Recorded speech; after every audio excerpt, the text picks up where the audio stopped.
Just now getting to the money, verbatim.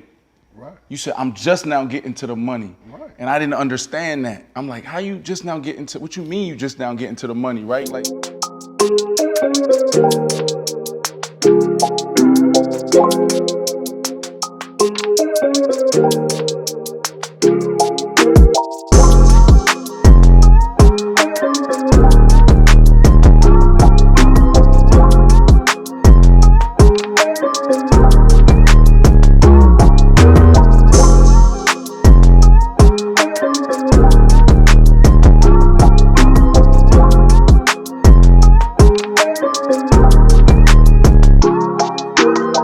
People always seeing a finished product.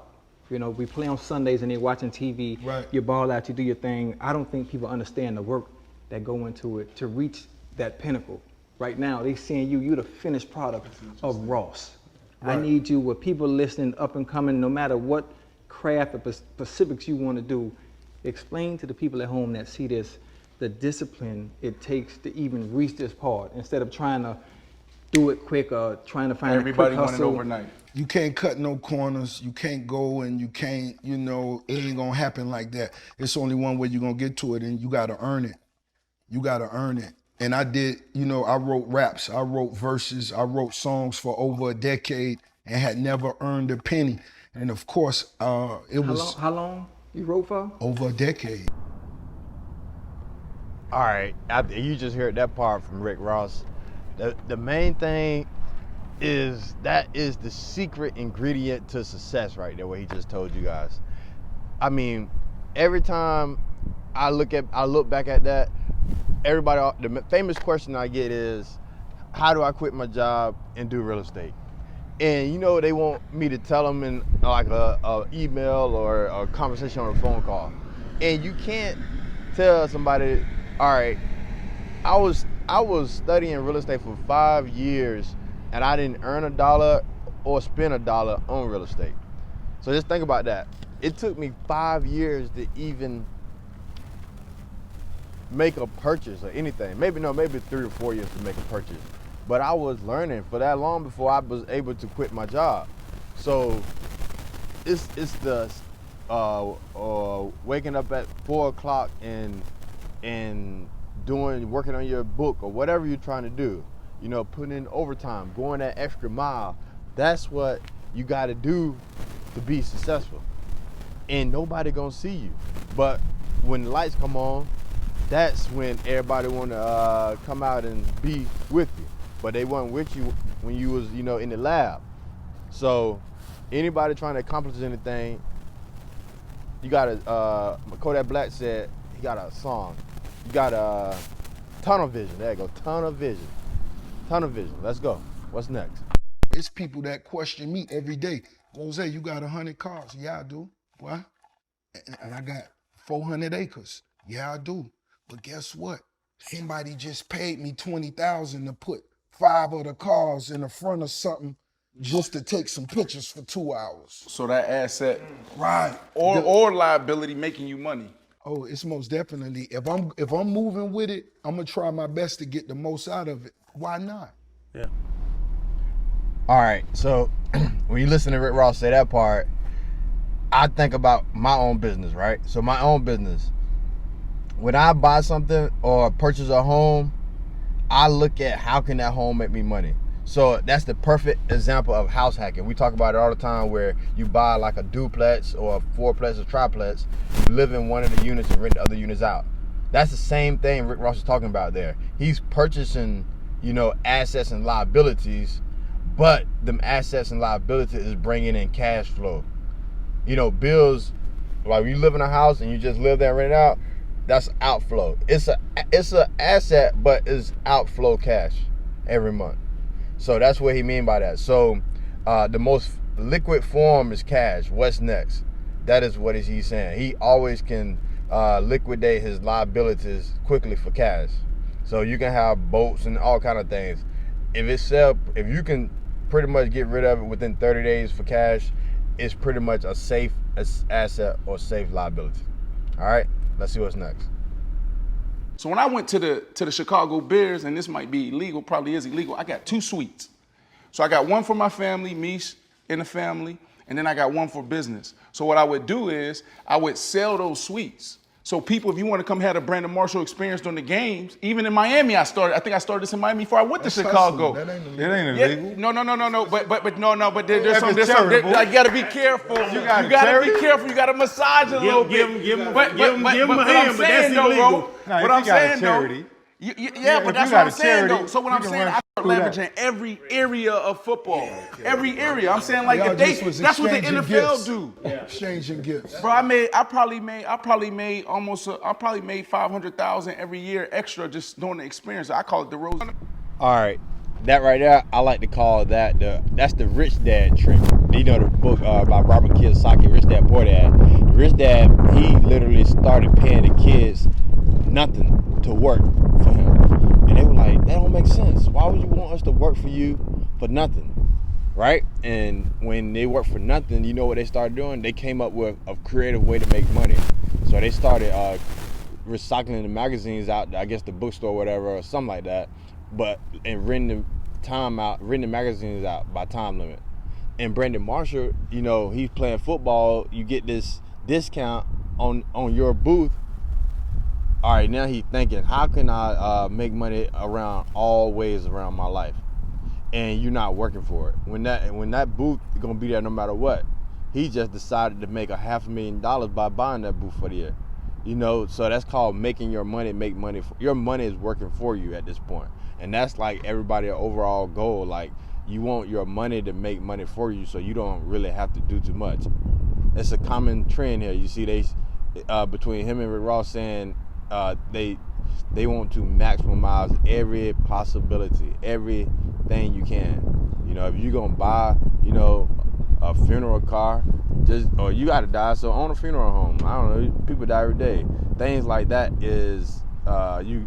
Not only do you do the funeral, you do the caskets, you do the graveyard, you do every aspect, you know? Don't just halfway do it. So look at your business, look at your life, and see a 360 view. Are you leveraging every possibility? If you don't want to be talked about, if you don't want to be, you know, them coming at you, don't get no money. Right. Don't get no money. They ain't gonna work with you. You get some money, Right. you get in a position of power, they're gonna have something to say, but that's cool. If that's what come with it, if that's it, I could take that. That shit beneath me. Hey, look, that makes perfect sense, Kurt. Now listen to this. The dude, he say, have you seen that meme on Facebook? It's a meme. It showed 2021. You shared it. Hold on, you shared it. 2021, it said, don't call me gossiping about nobody else. I'm going to just put you on three-way so you can tell them direct. Exactly. Hey, look, when you make it, people going to talk about you. So, it's like it come with it. But the trade-off is you get this, you know, extravagant, comfortable, hopefully great lifestyle. But you share that people always gossiping about people, and I don't do that. I'll be like, man, don't tell me about such and such. Don't tell me about none of that, because who knows what's true and not true unless you know it from that person. Exactly.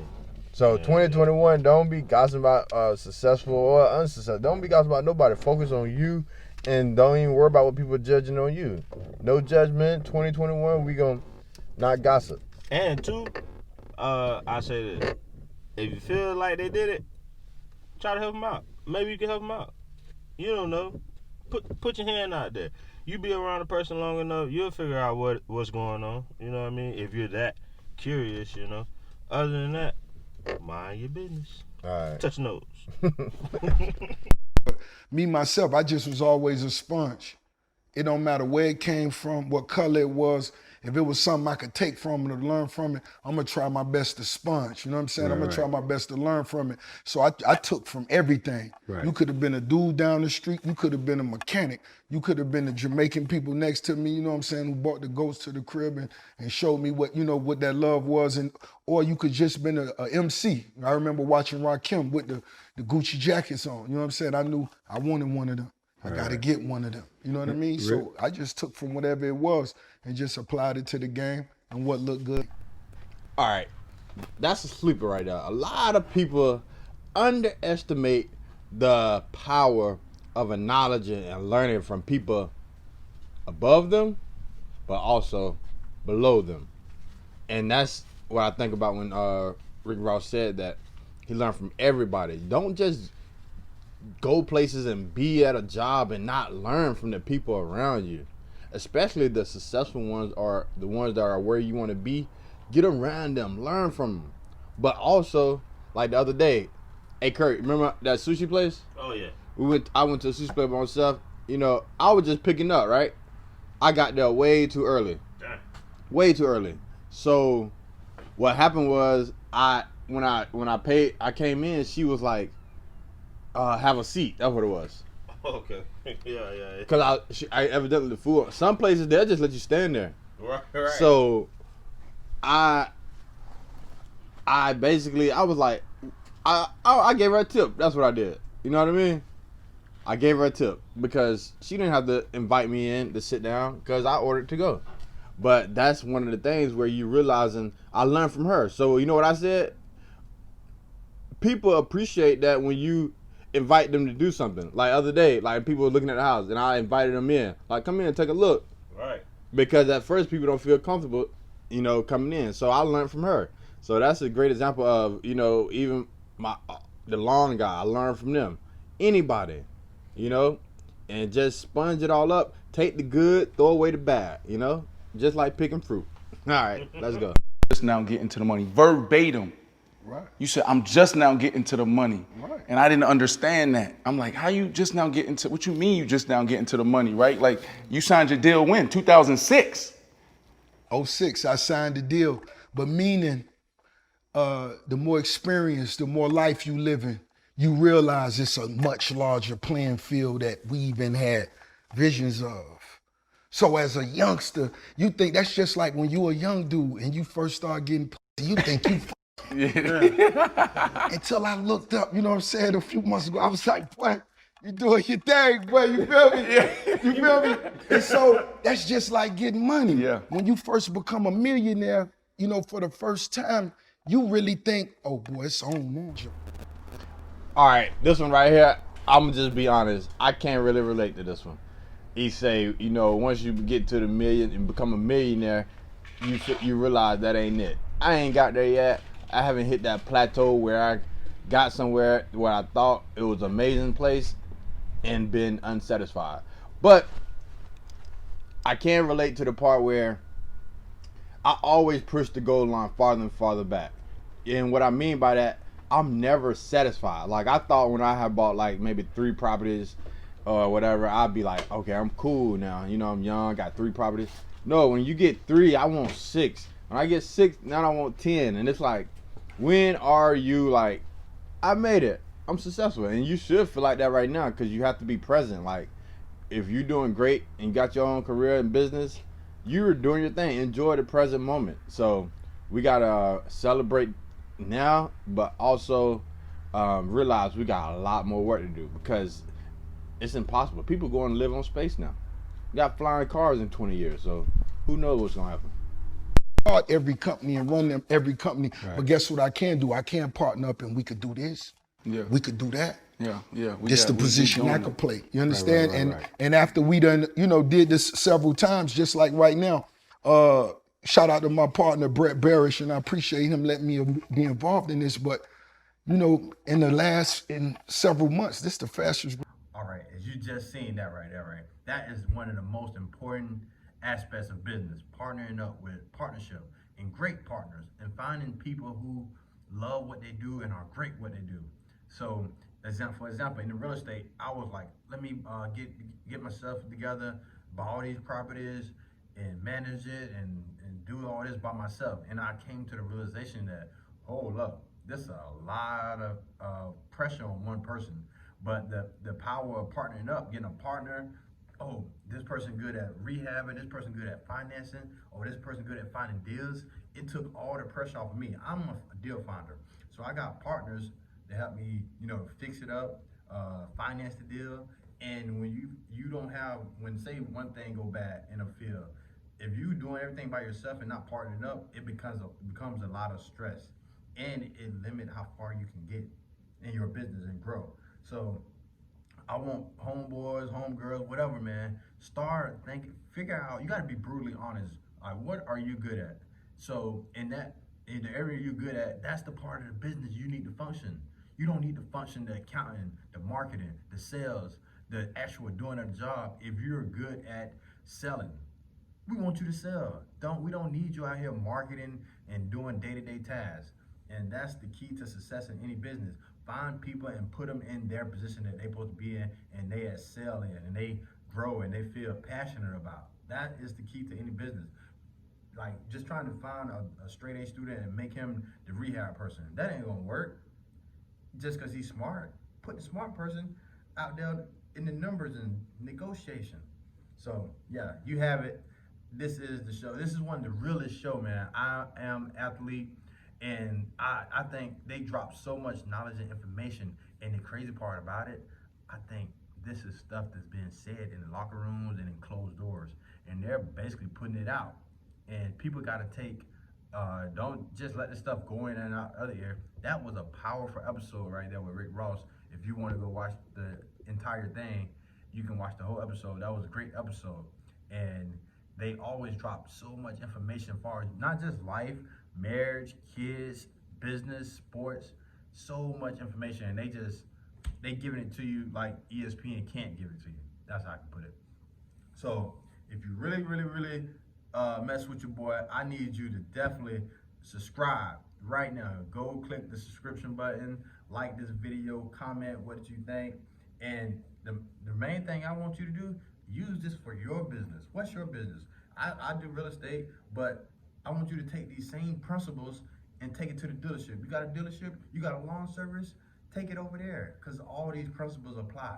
And the world gonna be, like right now it's bumpy. But once we all get on track and everybody happy and doing their purpose and got passion behind what they're doing, the world gonna be a much better place. I'm telling you, you gotta do it. That's the only way. So make sure you subscribe to this channel, Joystick Real Estate. Hit the notification button, the like button. Hey, we're gonna do this. Next week, we'll see who we got. All right, everybody, God bless. Have a great day. Peace.